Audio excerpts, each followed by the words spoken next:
Hello hi friends, ఈ వీడియోలో అయితే మనము పర్సనల్ లోన్ అంటే ఏంటి, పర్సనల్ లోన్ యొక్క ఎలిజిబిలిటీ ఏంటి, పర్సనల్ లోన్ తీసుకోవడానికి మనకు ఉన్నటువంటి మినిమం శాలరీ రిక్వైర్మెంట్ ఎంత, అండ్ దాంతోపాటు మన శాలరీని బేస్ చేసుకొని మనకు ఎంతవరకు పర్సనల్ లోన్ ఇవ్వచ్చు, అండ్ రేట్ ఆఫ్ ఇంట్రెస్ట్ ఎంత స్టార్టింగ్ ఉంటుంది, ఎంతవరకు రేట్ ఆఫ్ ఇంట్రెస్ట్ ఉంటుంది, మనం టెన్యూర్ ఎంతవరకు సెలెక్ట్ చేసుకోవచ్చు, అండ్ ఈ లోన్ టెన్యూర్ మధ్యలో ఎప్పుడైనా కానీ పార్ట్ పేమెంట్ లేదా ప్రీ క్లోజర్ ఎలా చేసుకోవాలని చాలా మందికి డౌట్ అనేది ఉంటుందన్నమాట.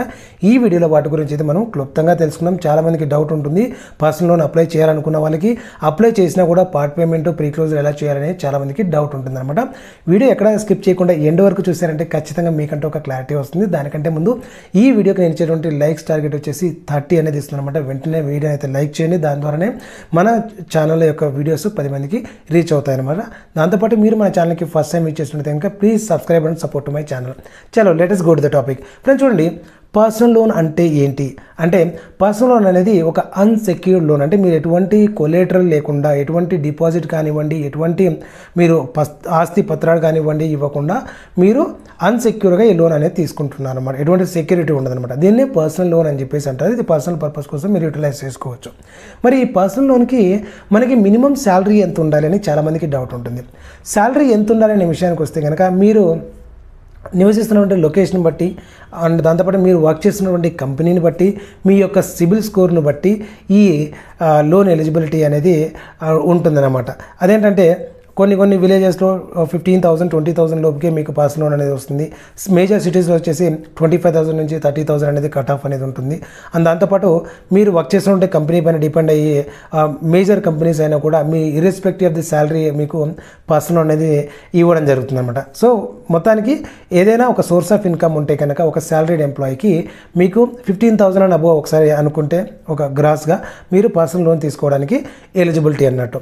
మరి ఈ పర్సనల్ లోన్ తీసుకోవాలంటే మనకు ఉన్నటువంటి శాలరీ పైన ఎంత మనకి లోన్ వస్తుంది అని చెప్పేసి చాలామందికి డౌట్ ఉంటుంది. నేను గ్యాదర్ చేసిన ఇన్ఫర్మేషన్ ప్రకారం ఏంటంటే, మీకు ఎంతైతే శాలరీ వస్తుందో ఆ శాలరీ ఇంటూ 20 టైమ్స్ అనేది మీ యొక్క పర్సనల్ లోన్ ఎలిజిబిలిటీ అన్నట్టు. ఫర్ ఎగ్జాంపుల్, నా యొక్క శాలరీ మంత్లీ శాలరీ ఒక 1 lakh రూపీస్ అనుకుంటే కనుక, సో 20 lakhs వరకు నాకు పర్సనల్ లోన్ అనేది ఎలిజిబిలిటీ ఉంటుంది. ఈ 20 lakhs కూడా నేను ఆప్ట్ చేసుకునేటువంటి టెన్యూర్ కానివ్వండి, నాకున్నటువంటి సిబిల్ స్కోర్ కానివ్వండి, నేను వర్క్ చేసేటువంటి కంపెనీ కానివ్వండి, వీటిపైన డిపెండ్ అయి ఉంటుంది అనమాట. ఫర్ ఎగ్జాంపుల్, మనకి personal loan tenure highest 5 years 6 years ఉందనుకుందాము. నేను 1 yearకే తీసుకోవాలనుకుంటున్నాను, కానీ అప్పుడు మనకు హైయెస్ట్ పర్సనల్ లోన్ అనేది ఇవ్వరు అనమాట. హైయెస్ట్ టెన్యూర్ మనం ఆప్ట్ చేసుకుంటేనే మనకున్నటువంటి మ్యాక్సిమం లోన్ అనేది ఇస్తారనమాట. ఎందుకంటే ఇచ్చేటువంటి లోన్ టోటల్ ఎలిజిబిలిటీ కూడా మీకు ఉన్నటువంటి ఆబ్లిగేషన్ పైన డిపెండ్ అయి ఉంటుంది. ఫర్ ఎగ్జాంపుల్, నాకు ఆల్రెడీ 1 lakh అనేది శాలరీ అన్నాను, ఆల్రెడీ నాకు ఒక 30,000 కమిట్మెంట్ ఉంది, 30,000 మంత్ ఆల్రెడీ ఈఎంఐ కడుతున్నాను అనుకోండి, ఖచ్చితంగా బ్యాంక్ వాళ్ళు అయితే మీ ఎలిజిబిలిటీ అనేది రెడ్యూస్ చేయడం జరుగుతుంది. సో దాంతోపాటు ఇలాగైతే మీకున్నటువంటి take home salary into 20 times అనేది మీరు అప్రాక్సిమేట్గా లోన్ ఎలిజిబిలిటీగా తీసుకోవచ్చు. మరి రేట్ ఆఫ్ ఇంట్రెస్ట్ ఎంత ఉంటుంది, నేను అప్లై చేయాలంటే personal loan rate of interest ఎంత అంటే కనుక, రేట్ ఆఫ్ ఇంట్రెస్ట్ అనేది బ్యాంక్ టు బ్యాంక్ వేరియేషన్ ఉంటుంది. అండ్ దాంతోపాటు మీరు వర్క్ చేస్తున్న కంపెనీ అని చెప్పాను కదా, మీరు ఏదైతే కంపెనీలో వర్క్ చేస్తున్నారో దానిపైన, అండ్ మీరు లోన్ ఎంత అప్లై చేస్తున్నారో దానిపైన కూడా డిపెండ్ అయ్యేసి మీకు రేట్ ఆఫ్ ఇంట్రెస్ట్ అనేది వేరియబుల్ ఉంటుంది అనమాట. అంటే బ్యాంక్ వాళ్ళు డిసైడ్ చేస్తారు. ఫర్ ఎగ్జాంపుల్, నేను హైయెస్ట్ అమౌంట్ నేను తీసుకోవాలనుకుంటున్నాను అనుకోండి, కొన్ని బ్యాంక్స్ ఏం చేస్తాయంటే 10 lakhs అండ్ అబోవ్ ఉన్న వాళ్ళకి 10.5% అంటే loan 10 lakhs and above loan తీసుకోవాలనుకోండి, వాళ్ళకి వచ్చేసి 10.5% 11% నుంచి రేట్ ఆఫ్ ఇంట్రెస్ట్ ఇస్తారు. లేదు నాకు 2 lakh 3 lakh ఇవ్వండి చాలా అంటే కనుక అప్పుడు 12% 13% అలాగా రేట్ ఆఫ్ ఇంట్రెస్ట్ అనేది ఇంక్రిమెంట్ చేయడం జరుగుతుంది అనమాట.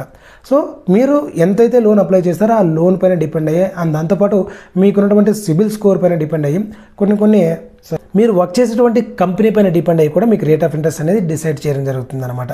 సో రేట్ ఆఫ్ ఇంట్రెస్ట్ అనేది 10.49 లేదా కొన్ని 10.25 నుంచి కూడా అప్ టు 24-28% వరకు కూడా మీకు రేట్ ఆఫ్ ఇంట్రెస్ట్ అనేది బ్యాంక్స్ అనేది డిసైడ్ చేయడం జరుగుతుంది అనమాట.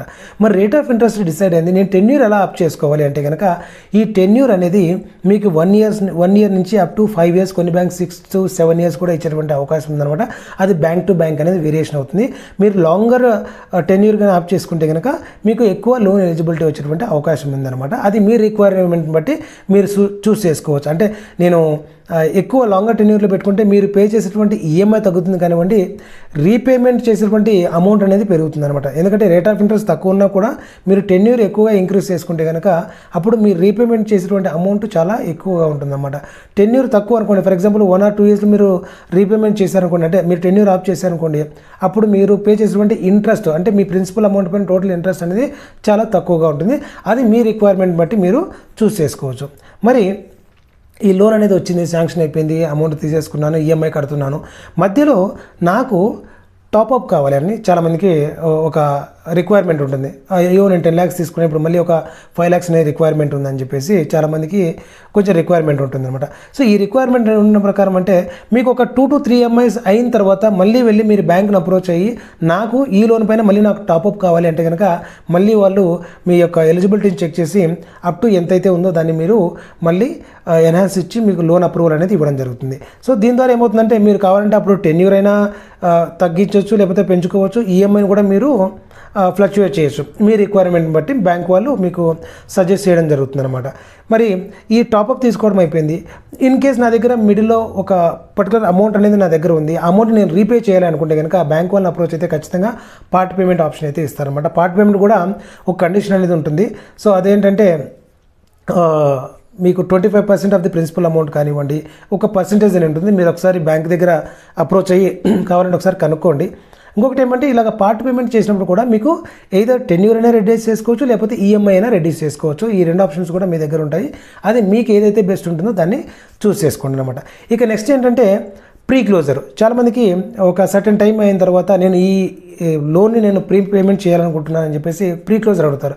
ఆ ప్రీ క్లోజర్ కూడా మీరు సంబంధిత బ్యాంక్ని అప్రోచ్ అయితే కనుక ప్రీ క్లోజ్ చేయడానికి ఒక కండిషన్ అనేది ఉంటుందన్నమాట. మినిమం 12 months అయి ఉండాలి, లేదా మినిమం 24 months అయి ఉండాలి అని చెప్పేసి. ఇంకా కొన్ని బ్యాంక్స్ వచ్చేసి మ్యాక్సిమమ్ మీరు ప్రీ పేమెంట్ చేస్తే కనుక 0 ప్రీ క్లోజ్ ఛార్జెస్ కూడా ఇవ్వడం జరుగుతుంది. కొన్ని బ్యాంక్స్ వచ్చేసి ఫస్ట్ ఇయర్ ప్రీ క్లోజ్ చేస్తే ఒక 3%, లేకపోతే 4% అలాగా, సెకండ్ ఇయర్ క్లోజ్ చేస్తే 2%, 3% అలాగా పర్సెంటేజ్ వేరియేషన్ ఉంటుంది. కొన్ని బ్యాంక్స్ వచ్చేసి ఆఫ్టర్ 24 hours మీరు 24 months తర్వాత మీరు క్లోజ్ చేసేయాలంటే కనుక ఎటువంటి ప్రీ క్లోజ్ ఛార్జెస్ లేకుండా మీరు ప్రిన్సిపల్ అమౌంట్ పే చేసేసి క్లోజ్ అయితే చేసుకోవచ్చు అనమాట. సో ఈ విధంగా అయితే పర్సనల్ లోన్ మనకి డిఫరెంట్గా మనకి మెథడ్స్ అనేవి ఉంటాయి, ఒక్కొక్క బ్యాంక్ ఒక్కొక్క విధంగా అనమాట. సో వీడియో చాలామందికి యూజ్ అవుతుందని చెప్పేసి ఇన్ఫర్మేషన్ గ్యాదర్ చేసి మీకు ఇవ్వడం జరిగింది. వీడియో నచ్చితే ఖచ్చితంగా ఒక లైక్ అయితే చేయండి. వీరైతే మీ ఫ్రెండ్స్ అండ్ ఫ్యామిలీ మెంబర్స్కి షేర్ చేయండి, ఎవరికైతే ఈ ఇన్ఫర్మేషన్ రిక్వైర్మెంట్ ఉంటుందో. మరిన్ని అప్డేట్స్ కోసం మిస్ అవ్వకుండా నా ఛానల్కి సబ్స్క్రైబ్ అవ్వడంతో పాటు నా ప్రీవియస్ వీడియోస్ ఒకసారి చూసారంటే ఖచ్చితంగా మీకు credit card, banking information and personal loan గురించి ఒక మంచి ఇన్ఫర్మేషన్ దొరుకుతుందని చెప్పేసి నా అభిప్రాయం. అండ్ దాంతోపాటు please support and to my channel. ఏమైనా మీకు డౌట్ ఉంటే కనుక కామెంట్ సెక్షన్ అయితే కామెంట్ చేయండి. See you in the next video. Till then take care, bye.